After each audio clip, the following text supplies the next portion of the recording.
수요 기도에 오신 여러분들 주님의 이름으로 진심으로 환영합니다. 우리 제일 가까이 있는 분에게 환영합니다. 잘 오셨습니다. 한번 하시죠. 네, 자, 우리 함께 보신 하나님의 말씀은 요한복음 1장 12절에서 18절 말씀입니다.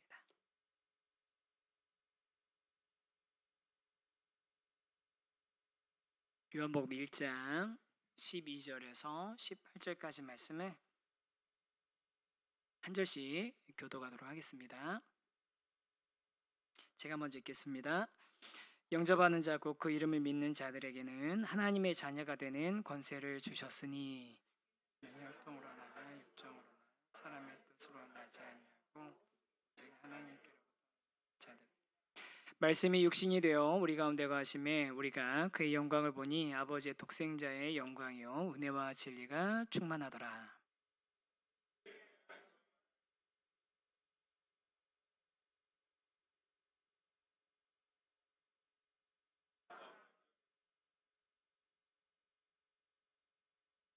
우리가 다 그의 충만한 데서 받으니 은혜 위에 은혜로라. 율법은 모세로 말미암아 주어진 것이요 은혜와 진리는 예수 그리스도로 말미암아 온 것이요. 같이 읽습니다. 본래 하나님을 본 사람이 없으되 하나님 아버지 품속에 있는 독생하신 하나님이 나타내셨느니라. 아멘. 오늘 은혜와 진리가 충만한 말씀이라는 제목으로 좀 말씀 좀 나누려고 하는데요. 우리가 이제 여름의 한가운데를 지나가고 있는 것 같습니다. 오늘 제 뉴스 보니까 기상청에서 오늘로 장마가 끝이라고 얘기했답니다. 여러분 고생하셨습니다. 장마 끝이랍니다. 그런데 좋은 소식 있으면 항상 안 좋은 소식도 하나 더 따라오잖아요. 네, 오늘부터 무더위가 시작이랍니다. 이제 이 여름에 우리가 하나님 안에서 잘 건강하게 잘 지내시기를 축복하고요. 또 여름에 이렇게 은혜 자리 사모하신 여러분들 한 분 한 분에게 하나님께서 특별한 기쁨을 좀 주시기를 간절히 주님의 이름으로 축복합니다. 그런 마음에서 제가 오늘은 좀 이분 좀 제가 축복 좀 특별히 좀 해드리면 좋겠다 싶은 분이 한 분 있어요. 누구냐면 바로 우리 홍성혜 집사님이시거든요. 누구시냐고요? 우리 피 겉만 채워주시는 우리 홍성혜 집사님. 우리 세우신 교회 수요 기도회 시작하고 나서 얼마 안 돼서부터 우리 태원고 시절부터 계속 지금 반주 이렇게 혼자서 열심히 섬겨주고 계시는데 항상 일찍 오셔서 그 곡도 혼자 연습하시고 기도하시고 또 그다음에 우리 기도까지 풍성하게 정말 이 한마디 하드캐리 해주신 우리 홍성혜 집사님이신데 우리 사랑과 격려의 박수 한번 뜨겁게 한번 해드리면 좋겠습니다.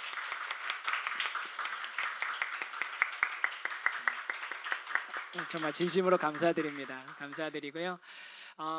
지난 수요일 날도 광고 드렸지만 우리가 이제 수요 기도회를 조금 더 우리가 좀 세워 나갔으면 좋겠어요.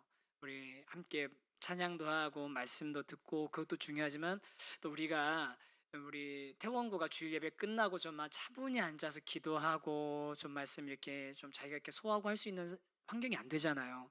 특히 2부 예배 끝나면 막 의자 치워야 되니까 난 기도하고 싶어도 달각달각 하고 있어서 못 앉아 있잖아요. 그래서 우리가 좀 말씀 듣고 좀 기도하고 같이 공동체가 같이 좀 모여서 기도하는 시간 이 시간밖에 없는 것 같은데 우리가 이 시간을 좀 사모하면서 같이 이 시간이 그렇게 기도하기를 사모하는 사람 함께 모여서 기도하기를 힘쓰는 사람들이 모이는 그런 자리로 저희가 지금부터 좀 같이 좀 만들어 나갔으면 좋겠습니다. 그래서 같이 뭐 우리 찬양팀으로 뭐 반주로 섬기실 분, 뭐 아니면 뭐 또 뭐 다른 걸로 이렇게 섬기실 분들 함께 자원하시고 또 우리 좀 함께 같이 이 시간 기도하러 가자고 또 권면도 하시고 그러면서 이제 2학기부터는 이 자리를 좀 이렇게 조금씩 기도의 자리를 좀 탄탄하게 세워 나갔으면 하거든요. 괜찮으시죠? 네. 제가 이제 이런 생각을 하면 이렇게 막 다른 교회들 이렇게 찾아보잖아요. 다른 교회들은 수요 예배 어떻게 하고 있나 막 이렇게 막 찾아보잖아요. 요즘은 검색의 시대 아닙니까? 근데 안타깝게도 좀 제법 규모 있는 교회들도 수요 저녁 예배들이 점점 다 죽어가고 있어요. 점점 정말 그 큰 예배당에 빈자리 뭐 진짜 얼마 안 되는 이 정도 인원도 안 모여서 아마 드리는 곳들도 있을 거예요. 그런 모습 보면서 참 이 수요 기도회가 우리 한국 교회에겐 특별한 영적인 유산 중에 하나인데 아주 오래전에 정말 힘들고 어려운 시절부터 우리 부모님들이 그렇죠? 빨리 일 맞춰 놓고 모여가지고서 가서 그 앞에서 말씀 듣고 찬양하고 기도하면서 눈물 쏟고 오셨던 그 자리가 수요 예배 자리고, 또 그런 그 기도의 자리가 있었기 때문에 한국 교회가 그동안 정말 하나님의 복음과 사랑을 전하는 일들을 잘 감당할 수 있었던 것 같아요. 그러면서 교회가 약해지니까 제일 중요했던 자리 중에 하나도 또 이렇게 같이 무너지고 있는 것이 보여 느껴져서, 우리가 의지적으로 좀 이 수요를 조금 살리려고 우리가 좀 노력을 했으면 좋겠습니다.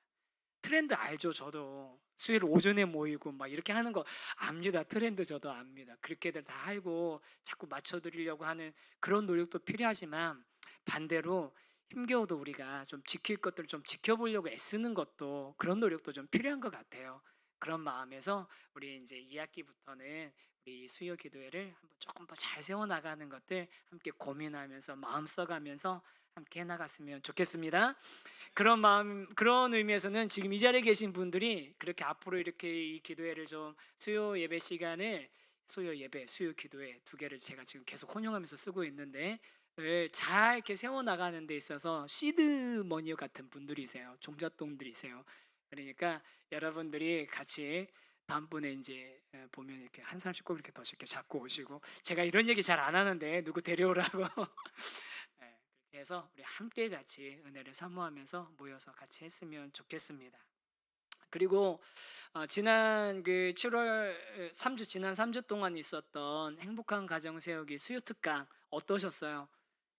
좋으셨죠? 예, 우리가 가까이에서 접할 수 없는 귀한 강사분들이 오셔서, 또 그 분야의 특별히 전문가들이 좀 오셔가지고 말씀 전해주시고 우리가 배울 수 있는 시간이었는데, 참 유익하더라고요. 저도 굉장히 유익해서 앞으로 그런 시간들을 좀 이렇게 조금 정기적으로 좀 우리가 그런 전문가분들을 좀 모셔서 들었을 때 훨씬 더 유익한 그런 주제들이 있다면, 그것들을 그런 분들 전해주실 수 있는 분들 우리가 좀 모셔서 이 자리에서 좀 같이 듣는 시간들도 앞으로 좀 가지면 좋겠다.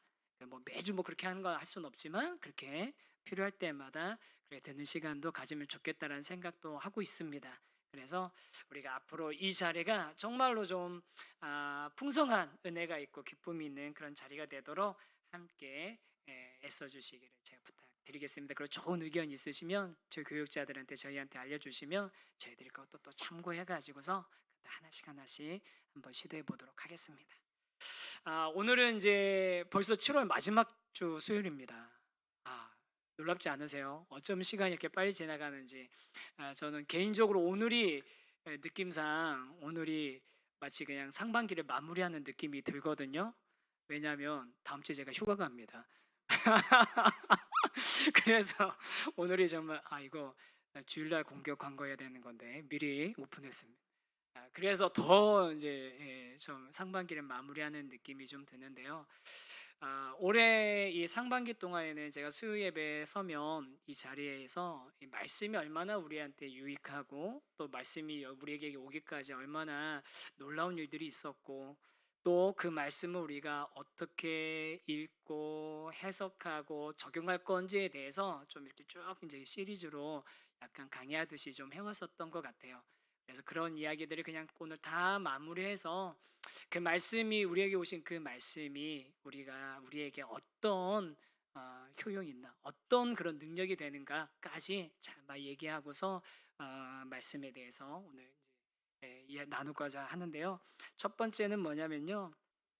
한번 같이 한번 화면에 나오는 거 한번 같이 한번 읽어보겠습니다. 같이 한번 읽어보겠습니다. 시작.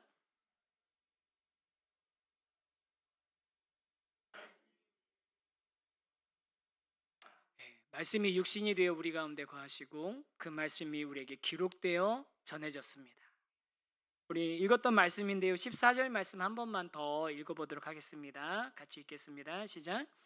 말씀이 육신이 되어 우리 가운데 거하심에 우리가 그의 영광을 보니 아버지의 독생자의 영광이요 은혜와 진리가 충만하더라. 아멘. 성경 말씀. 우리가 너무 성경 말씀을 소중하게 여기고 성경 말씀을 가까이 해야 되는 거 너무나 잘 알고 있는데, 그럼 그 말씀이 왜 우리가 소중히 여기고 또 그 말씀을 우리가 가까이 해야 되는 이유가 무엇일까요? 하나님께서 우리 인간에게 우리 스스로 발견할 수 없는, 스스로 찾을 수 없는 그 하나님을, 하나님이 하나님 자신이 자신의 하시는 일과 자신의 존재를 우리 인간에게 드러나서 알 수 있게 보여주신 것을 계시라고 하거든요. 세상에 많은 종류의 계시가 있습니다. 그런 계시 중에서도 정말로 특별하게 하나님이 하나님 자신과 자신의 뜻을 분명하고 명확하게 알려주신 계시가 있습니다. 특별 계시라고 합니다. 그게 뭐냐면 바로 성경 말씀이고요. 또 그 특별 계시 중에 또 가장 최고의 특별 계시는 바로 예수님이십니다. 그래서 성경 말씀은 특별한 하나님이 자신을 드러내신 특별한 계시 중에서도 가장 최고의 계시인 그 예수님이 자신을 드러내신 아주 중요한 수단이고, 그 수단인 성경 말씀을 통해서 우리는 그 하나님을 알 수 있고 하나님을 볼 수 있고 하나님을 경험할 수 있게 되는 것이죠. 우리가 이 땅에 수없이 많은 책이 있잖아요. 책 많이 있죠. 얼마나 책 우리가 요즘 접하기가 좋습니까?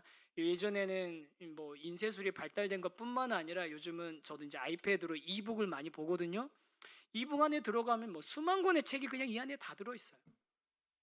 또 단어만 검색하면은 그 관련된 책들이 막 몇백 권씩 그 검색해서 알려줍니다. 이런 주제들을 가지고 있는 책들이 있다고. 그리고 책을 다 일일이 사서 보지 않아도 그런 목차나 내용, 주제 같은 거 다 알 수 있는 그런 시대. 책을 우리가 수없이 많은 책들을 쉽게 접할 수 있는 그런 시대인데, 그 많은 책들 중에서도 성경은 아주 특별하고 차별성이 있는 책입니다. 여러분, 그 많은 책들 중에서도 성경은 아주 특별하고 차별성이 있는 책인데, 왜 그러냐면 이 성경은 하나님께서 인간 저자에게 하나님 자신을 계시하셔서 기록하게 하셨다는 거, 그게 굉장히 독특한 장점, 특징인 거예요. 여러분, 우리가 보통 경전이라고 하는 다른 종교의 경전들은 어떻습니까? 그 근원이 굉장히 신비해요. 그리고 그것을 누가 이렇게 정확하게 기록했는지 잘 알지 못하는 것들도 있고, 또 그 안에 있는 그 내용들을 보면 아주 정말 신비하고 놀라운 그런 이야기들로 가득 차 있습니다. 그러면 조금 더 종교스러운 것 같고, 조금 더 뭔가 성스러운 것 같고, 조금 더 영스러운, 뭐 영적인 것 같고, 영적이라고 표현하는 게 적절한 건지 모르겠는데, 하여간 그런 것처럼 느껴질 수 있습니다. 그런데요, 성경은요 지극히 인간적입니다. 성경은 지극히 인간적이에요. 왜냐하면 하나님이 정말 그 지극히 인간적인 것의 가장 핵심적인 내용은 뭐냐면, 하나님이 사람에게 그 사람의 언어로 그 사람의 손을 통해서 기록하도록 하셨다는 거죠. 물론 하나님께서 성령의 감동으로 그렇게 하셨다는 거 우리가 잘 아는 거지 않습니까?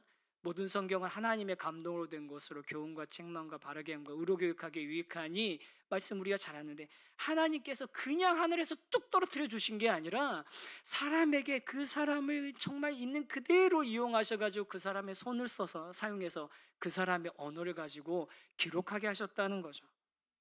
이렇게 성경에 기록된 그 형식부터가 아주 독특한 것입니다. 성경이 그런 아주 독특한 방식으로 우리에게 기록이 되어져 있는데요, 그 기록된 성경을 보면 수천 년이 넘는 기간 동안 수십 명의 저자를 통해서 기록이 되었다고 예전에 말씀드린 적이 있잖아요. 천 년이 넘는 시간 동안 수십 명이 넘는 사람들에 의해서 기록이 됐습니다. 그런데 어떻게 그렇게 기록된 척이 시작부터 끝까지 하나의 주제, 창조화되고 타락하고 그 다음에 구속하시고 회복하시는 그 하나님의 일관된 일하심이 그 안에 다 담겨 있을 수 있냔 말이죠. 그리고 그렇게 천 년이 넘게 수십 명에 의해서 기록된 그 책이 어떻게 또 수천 년 동안 사라지지 않고 사람들에게 전해지고 줄어들지 않고 점점 더 확산될 수 있냔 말이죠. 성경은 그 기록 형태나 기록 양식이나 그 존재의 방식 자체만으로도 매우 독특한 책입니다. 하나님이 역사하시지 않으면, 하나님이 특별하게 이 성경이라는 도구를 사용하시지 않으시면 이런 일이 일어나기가 우리 인간의 상식으로는 쉽게 일어날 수 없는 일인 거죠. 그만큼 성경은 아주 독특한 특징을 가지고 있습니다. 그런데 그 성경의 독특성은 이런 형식의 독특성도 있지만 내용의 독특성도 있습니다. 어떤 내용의 독특성이 있냐면, 그것도 역시 성경의 내용이 지극히 인간적이라는 겁니다. 하나님이 하나님 자신의 일들을 하나님께서 어떻게 이 땅 가운데서 역사하고 계심을, 하나님의 뜻과 계획을 펼쳐나가고 계심을 성경에 기록하게 하셨는데 그 내용이 지극히 인간적이라는 거예요. 무슨 얘기냐면 창세기에서부터 우리 지금 최근에 주일 설교 있는 사무엘상까지 이렇게 쭉 오는 과정 가운데 우리가 다 봤잖아요. 하나님의 역사에 들어서 사용하신 그 많은 믿음의 선조들, 그 사람들이 자신들의 삶 가운데에서 보여주는 수없이 많은 모습들을 보면 저나 여러분하고 다를 게 하나도 없다는 거예요. 저나 여러분하고 하나도 다를 게 없는 똑같은 사람들이라는 겁니다. 그들을 일부러 미워하거나, 아니면, 왜 역사는 그렇잖아요. 승자들의 기록이라고, 역사에 대해서는 승자들의 기록이기 때문에, 그 승자가 기록한 그 기록이기 때문에 그 반대편에 있는 것들은 다 기록되지 않고 또 승자편에서 더 미화되는 이야기들이 많이 있다라는 그런 이야기들을 하는데, 그런데 성경은 그렇게 하지 않은 거예요. 오히려, 아니 왜 성경인데 이런 뭐라죠? 불경한 이야기가 써 있지? 성경인데 어떻게 우리 믿음의 조상에 대한 실망스러운 이야기가 써 있지? 성경인데 우리가 믿고 참 우리가 본받고 싶어하는 사람들의 이야기가만 있는 것이 아니라 우리가 실망하고 우리가 정말 본받지 않아야 되는 그런 사람들의 이야기가 가득하지? 심지어는 우리가 믿음의 영웅이라고 생각하는 사람들의 삶 가운데도 그런 모습들이 있는 그대로 다 드러나는 거죠. 성경은 그 내용에서 이렇게 독특성이 있는 겁니다. 그냥 우리가 만약에 이 성경이 누군가가 조작해가지고서 이 성경을 미화한 어떤 그런 뭐라고 해서 종교의 경전으로 만들려고 그런 의도를 가지고 썼다고 생각해 보십시오. 누군가가 이거는 어떤 종교의 경전으로 좋은 교훈을 주고 사람들이 잘 따라오도록 만들기 위한 그런 특별한 의도와 계획을 가지고서 사람이 썼다고 한번 생각해 보세요. 만약 여러분이 그 저자라고 생각해 보세요. 내가 고안해서 쓴다면 그런 실망스러운 얘기, 정말 우리하고 똑같은 하나도 다를 것 없는, 먹을 것 때문에 거짓말하고 또 욕심 때문에 속이고 또 그 다음에 그 자신의 그 탐욕이나 아니면 자신의 그런 어떤 미련함이나 무지나 이런 모든 것들이 그냥 고스란히 다 드러나는 기록들을 쓰시겠냐고요. 안 쓰죠. 미화해야죠. 그런데 성경은 그러지 않고 그런 이야기들을 있는 그대로 고스란히 다 기록하고 있는 것입니다. 그런데 이렇게 성경이 우리 심지어는 영웅적인 인물이라 할지라도 그들의 실수를 있는 그대로 다 기록하는 이유가 있습니다. 그 이유 첫 번째는 뭐냐면요, 참 구원의 길은 인간이 스스로 만들어낼 수 없고 오직 예수 그리스도를 통해서만 이루어질 수 있다는 것을 알려주시기 위해서 그렇게 있는 그대로 다 쓰신 겁니다. 그리고 또 한 가지 이유가 있습니다. 그런 그 구원의 길을 하나님께서 우리 인간의 역사에서 인간과 함께 만들어 가신다는 것을 보여주시기 위함입니다. 이 두 가지 면 때문에 성경은 우리 인간 사이에서 일어나는 일들을 감추지 않고 있는 그대로 드러내고 있는 것이죠. 어떤 사람들 중에는 성경의 권위에 대해서 도전하는 사람들이 있습니다. 성경을 어떻게, 그 기독교 믿는 사람들이나 성경을 믿는 거지, 성경이 어떻게 그게 하나님이 사람에게 주신 책이라고 말할 수 있느냐? 라고 그렇게 얘기하는 사람들이 있는데, 그런 사람들에게 뭐 성경이 가지고 있는 다른 어떤 탁월성을 설명하는 것보다도 저는 이런 모습, 만약에 사람이 그러니까 사람이 기획해서 만든 책이라면 절대로 들어갈 수 없는 그 인간의 삶의 그대로의 모습이 담겨 있기 때문에 오히려 성경은 하나님께서 인간을 통해서 자신을 드러내시는 하나님의 책이라고 저는 말할 수 있습니다. 사랑하는 성도 여러분, 성경은 이렇게 형식이나 내용 면에서 독특성이 있습니다. 그런데 이 형식과 내용의 그 독특성이 오늘 요한복음에도 나오거든요. 그 제자들 중에서 이제 제일 늦게까지 생존했던 사람으로 알려지는 제자가 누구인지 아세요? 네, 훌륭하십니다. 네, 제가 이렇게 요한입니다. 제자들 중에서 제일 오랫동안 살았다고 생각되는 사람이 이제 요한인데요. 그리고 특히 복음서도 제일 늦게 기록되어졌을 거라고 추측되는 책이 이제 요한복음이거든요. 어느 정도냐면 최소 예수님 돌아가시고 나서 최소 한 몇 년 정도 걸렸을 것 같으세요? 요한복음이 기록되기까지. 네? 90년 예수님 돌아가시고 요한 나이를 너무 많이 평을 네? 몇 년? 최소 30년에서 최대한 60년 그 정도 사이에 요한복음이 예수님 돌아가시고 나서부터 최소 30년 최대는 60년까지로 봐요. 그 정도 기간에 걸려서 그 시간이 지난 다음에 요한복음이 기록됐을 거다라고 생각들을 하거든요. 그러니까 이렇게 성경이 예수님이 살아 계실 때 받아서 적은 것도 아니고 예수님 돌아가시고 30년 지나고 뭐 많게는 60년, 5, 60년 지나고 나서 기록된 책이면 야 그러면 그 예수님 뭐 그 기억이나 나겠어. 30년 전에 예수님 하신 얘기를 어떻게 기억하냐고. 50년 전에 60년 전에 예수님 하신 걸 행동을 어떻게 그렇게 기억해서 그렇게 기록했냐고. 성경 조작된 거야. 이렇게 얘기하는 사람이 있거든요. 왜냐하면 역사적으로 성경이 기록되기까지 그 정도 시간이 지났다는 거는 다 이제 이렇게 검증이 된 이야기들이니까요. 그런데 여러분, 제가 그런 것도 그렇게 공격하는 것도 일리도 있을 수 있겠다 싶었는데 최근 한 2, 3주 전이에요. 2, 3주 전에 어떤 이제 기획으로 이렇게 시리즈로 낸 기사를 하나 봤거든요. 그게 뭐냐면 우리나라가 이제 6.25 전쟁 분단하고 6.25 전쟁 치르고 하면서 그 어간에 사실은 이 동족 상잔의 비극을 겪다 보니까 또 이념의 대립으로 서로 부딪히는 그런 상황이다 보니까 좀 가슴 아픈 과거사 같은 것들이 있잖아요. 그 과거사 중에서도 드러나지 않은 과거사들이 있더라고요. 억울하게 이제 죽임을 당했고 억울한 그런 일을 당했다라는 것들이 이제 막 얘기하는 그런 일들이 많이 있고 또 그것들의 진실인지 좀 밝혀지는 그런 이야기들이 많이 있답니다. 근데 아직도 40%도 안 된대요. 그거 다 밝혀진 게. 근데 그 중에 한 어떤 지방에 있던 작은 지방의 마을에서 있었던 좀 비극적인 이야기예요. 이념 때문에 막 이제 사람들이 죽고 한 이야기인데 그걸 갖다가 지금 한 70대신 분이 이야기하시는데 자기가 10대 때 경험했던 걸 갖다 기록을 이야기를 하는 거예요. 증언을 하는 거예요. 인터뷰를 해서. 뭐라고 하냐면 어느 날 경찰이 자기 집에 찾아왔대요. 찾아와가지고서 자기한테 너네 아버지 어디 계시노? 그래가지고 우리 아버지 저 이제 순진하니까 그때 10대 때 순진하고 또 경찰이 와서 물어보니까 사실대로 대답이 된다고 생각해가지고 우리 아버지 저기서 어디서 일하고 계시는데요? 라고 했는데 그게 아버지의 마지막 본 거예요. 경찰이 가가지고 아버지 끌고 가가지고서 이제 고문하고 재판도 정식으로 제대로 받지 않고 이틀 있다가 처형당하는 거예요. 마을 사람들하고 같이.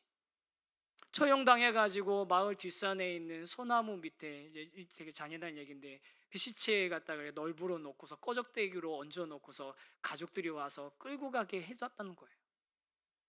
그리고 다시 일주일 있다가 자기 바로 위에 형이 또 다시 마을의 다른 청년들하고 함께 같이 그런 일들을 당했어요. 똑같은 일을 2번 반복적으로 당한 거죠. 그 사람이 그거에 대해서 증언을 하는데 50년도 넘은 일인데 50년도 넘은 일인데 자기가 누가 만나가지고 몇 사람이 와서 나한테 얘기해줬고 내가 누구한테 얘기했고 사람들이 어떻게 끌려갔고 무슨 일이 있었고 그 다음에 마을에서 총소리 들리고 그 다음에 가봤더니 어디 나무 밑에 아버지 시체가 있었고 그래서 끌고 와서 제대로 이거 묘도 못 만들어지고 그냥 구덩이 파가지고서 장사 지냈다는 그런 기록들을 아주 상세하게 기억하고 다 있는 거예요. 여러분 자신의 인생에 있어서 잊을 수 없는 일들이 일어난 거잖아요. 그것도 10대 때 아직 철도 다 들지 않은 그 시대 때 경험했던 것들을 그렇게 아주 그냥 낱낱이 다 정확하게 기억하고 어느 나무 밑에서 어떻게 하고 있었던지까지 다 기록을 정확하게 알고 있더라고요. 여러분 인간 사회에서 있었던 그런 잊지 못할 일들도 그렇게 기억이 생생하게 나는데 예수님 만난 일 말씀이 육신이 돼서 우리 가운데 가신 그 예수님, 그 예수님에게 일어났던 일, 그 예수님이 하신 말씀, 그 예수님이 하신 행동 기억이 안 나겠습니까? 내 인생을 바꾸고 삶을 바꾸고 내 존재를 바꾼 그 예수님이 하신 말씀, 하신 일들이 기억이 안 나겠습니까? 정확하게 기억날 수밖에 없는 거죠. 요한복음이 그렇게 기록이 된 겁니다. 그렇게 요한복음이 기록이 돼가지고 이야기 이제 요한이 쭉 말씀을 이제 기록해 나가는데 그런데 이런 요한복음이나 다른 복음들 또 우리 구약 성경들 다 이제 그것이 기록이 되고 또 시간이 지나서 전에 말씀드린 것처럼 이제 기독교가 공인화되고 공식적으로 인정받으면서 몇 번의 종교회의를 거치면서 구약 39권, 신약 27권의 성경이 정경으로 딱 확정이 되고, 이거 외에 다른 성경들은 우리가 성경으로 인정하지 않고 그냥 다른 우리 기독교적인 저작으로 인정한다, 이렇게 딱 공인시켜 놓고, 그리고 나서 그 성경이 우리 한 사람 한 사람의 손에 들려지기까지 히브리어 헬라어로 기록됐던 그 성경이 라틴어로 번역되고, 독일어로 번역되고, 영어로 번역되고, 중국어로 번역되고, 일본어로 번역되고, 한국어로 번역돼서 우리 손에 들려지기까지 수없이 많은 시간이 지나간 거죠. 거의 2000년 가까운 시간이 흘러간 겁니다. 그리고 그 시간이 흐른 후에 우리 손에 이렇게 정말 너무나 자유롭게 들려지는 이 성경, 우리는 지금은 이 성경, 우리가 요즘은 이제 책으로도 잘 안 들고 다니시죠. 어플로 많이들 보시잖아요.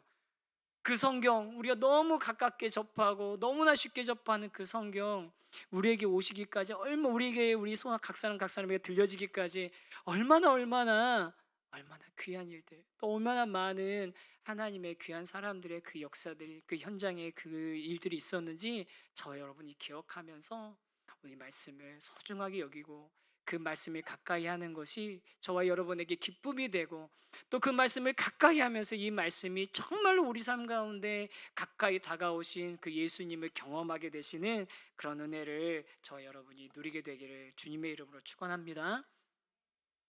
제가 그때 그 말씀 오셨었던 분들을 기억하실 거예요. 우리나라는 특별히 이 성경에 있어서 하나님이 은혜 주시는 그런 나라라고. 개신교 최초의 선교사라고 하는 언더우드 아펜젤로 두 선교사님이 들어오시기 이전부터 한국어로 성경이 번역이 됐어요. 우리말로 성경이 번역됐어요.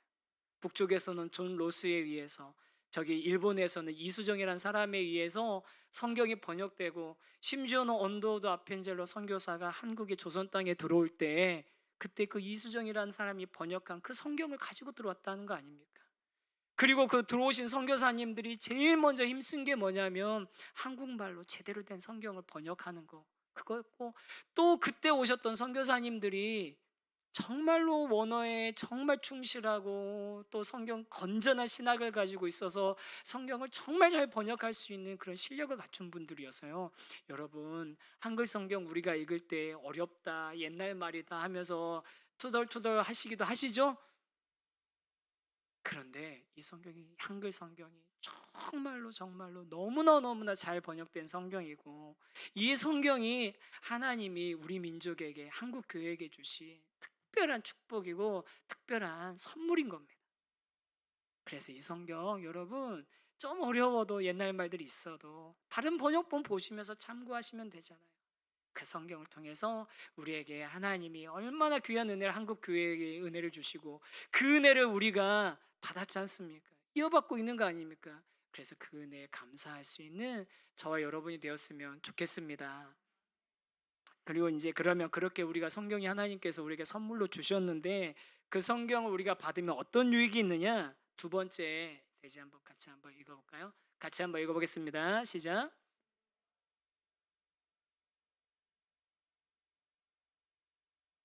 은혜와 진리가 충만한 성경을 통해 하나님의 영광을 보게 되는 겁니다. 오늘은 이제 읽었던 그 요한복음 이 1장은요, 예수님에 대한, 예수님께서 어떤 분이신지에 대한 아주 요한의 독특한 설명이거든요. 예수님이 태초부터 계신 말씀, 로고스라고 소개하면서 말씀이 성육신 하셔서 이 땅 가운데 오셨다라는 것을 이제 설명하는 말씀, 이제 요한복음 1장은 잘 아시잖아요. 그게 말씀인데, 이 말씀 중에 좀 독특한 부분이 있어요. 쭉 읽어보다 보면, 그러니까 우리가 늘 항상 너무 익숙하게 성경을 읽는데 읽다 보면 왜 이런 말이 여기 있지라고 의문이 생길 수밖에 없는 말씀이 있어요. 오늘 읽으면서 그걸 찾으셨어야 돼요, 사실은. 뭐냐면 그게 17절, 18절이거든요. 17, 18절 한번 읽어보겠습니다. 같이 읽어보겠습니다.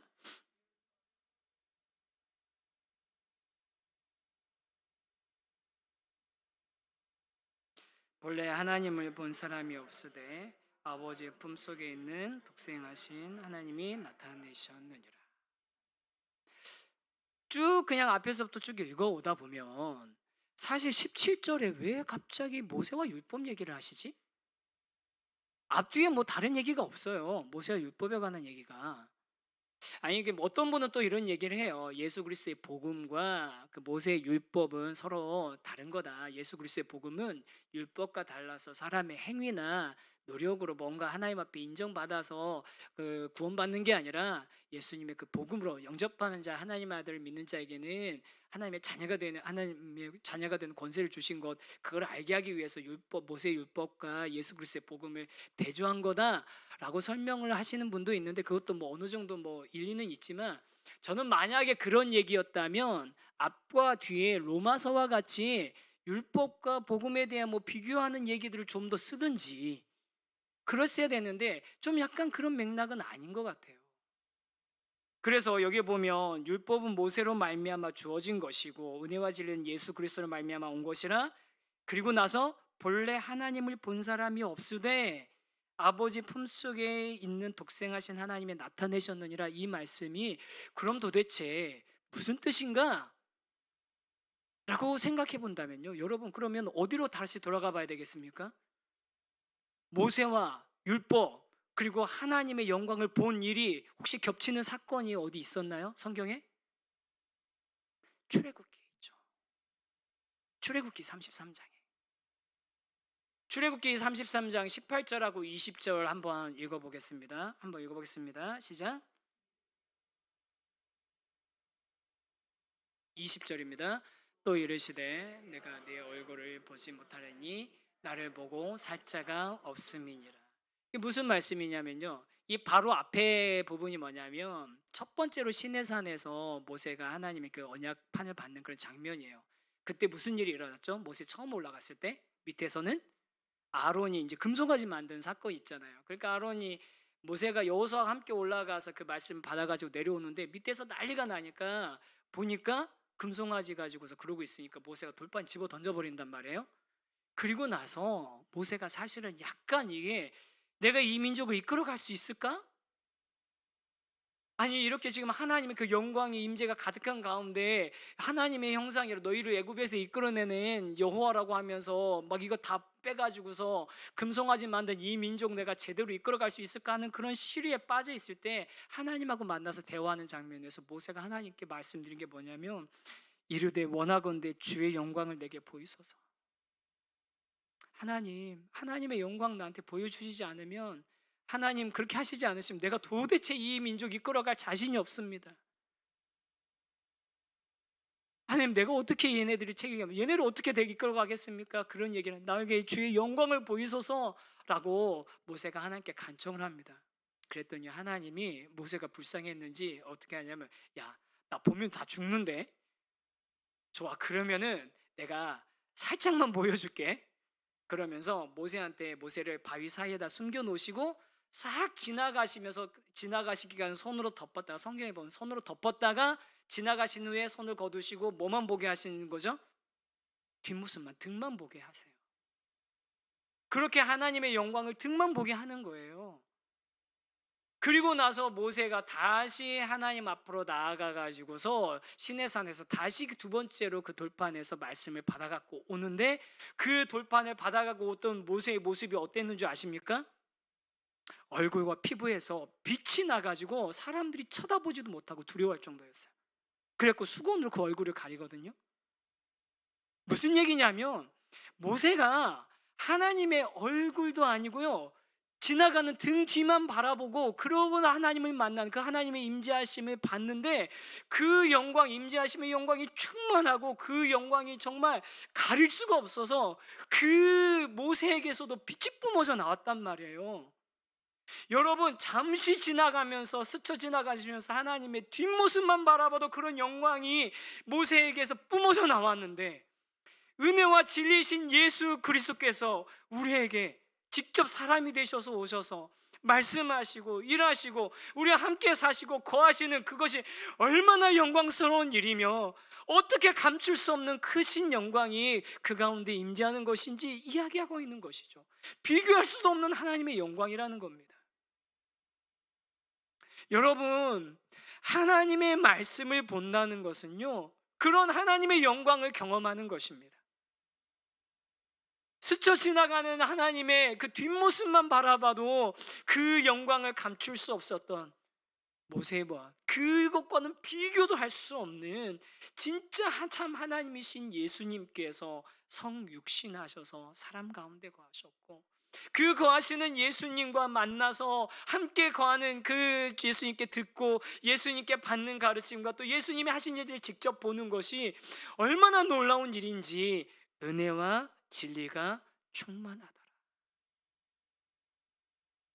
사랑하는 성도 여러분, 우리가 하나님 말씀을 읽는다는 것은요, 그렇게 하나님의 은혜와 진리가 충만한 것을 경험하는 그런 현장이 되는 줄, 그런 순간이 되는 줄 믿습니다. 여러분, 모세가 하나님의 뒷모습을 본 것과는 비교할 수도 없는 은혜와 영광을 저와 여러분이, 또 그 진리를 저와 여러분이 성경을 통해서 날마다 접할 수 있게 되는 거예요. 우리가 성경을 볼 때 그런 놀라운 은혜를, 그런 영광을 우리가 날마다 경험하게 된다는 거죠. 노진준 목사님이란 분이 쓰신 책, 그 읽는 설교 요한복음이라는 책에 보니까 이게 저하고 같이 설명을 하셨어요. 그 부분이 이런 얘기를 하시더라고요. 요한은 율법과 복음을 대조하기보다는 율법이 주어질 당시 모세에게 임한 그 하나님의 영광을 상기한 듯합니다. 모세에 임한 하나님의 영광, 하나님을 보여달라고 할 때 그 앞을 지나가신 인자와 진실의 하나님, 모세는 그 영광을 보았습니다. 그리고 그 영광 때문에 율법은 하나님이 그들 가운데서 거하셔서 그들의 하나님이 되시고 그들은 하나님의 백성이 되는 표시가 되었습니다. 모세의 율법을 통해서 출애굽 백성들은 하나님께서 그들 가운데 계시며 그들과 동행하심을 알 수 있었다면, 이제 예수 그리스도를 영접하고 하나님의 자녀, 하나님의 백성이 된 사람들은 말씀이 되신 예수 그리스도와 그분의 기록된 말씀을 통해 하나님의 영광, 하나님의 임재, 하나님께서 주시는 은혜와 진리를 충만하게 누릴 수 있게 된 것입니다. 사랑하는 성도 여러분, 저와 여러분은 말씀을 통해서 우리 가운데 거하신 하나님, 말씀을 통해서 은혜와 진리를 충만하게 누리게 하시는 하나님의 영광 가운데 살아가고 있는 줄 믿습니다. 아멘이시죠? 정말로 그 은혜와 진리, 하나님의 영광 가운데서 살아가는 저와 여러분이 됐으면 좋겠습니다. 여러분, 하나님의 말씀이 변한 적이 있습니까?